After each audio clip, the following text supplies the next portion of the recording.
குன்னூர் அருகே தேவர்சோலை விநாயகர் கோவில் பகுதிக்கு உணவு தேடி வந்த கரடியை வீடியோ எடுக்க முயன்ற நபரை தாக்க முற்பட்ட காட்சி தற்பொழுது வைரலாகி வருகிறது.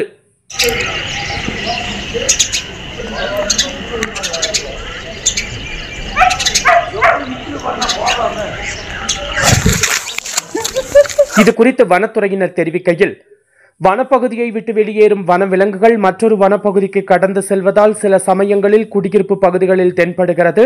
அவ்வாறு தென்படும் விலங்குகளை சிலர் புகைப்படம் எடுக்கிறார்கள். அது தவிர்க்கப்பட வேண்டும் என்று அறிவுறுத்தியுள்ளனர் வனத்துறையினர். வைல்ட் லைஃப் வால்பாறைக்காக நமது செய்தியாளர் காரன்சி சிவக்குமார்.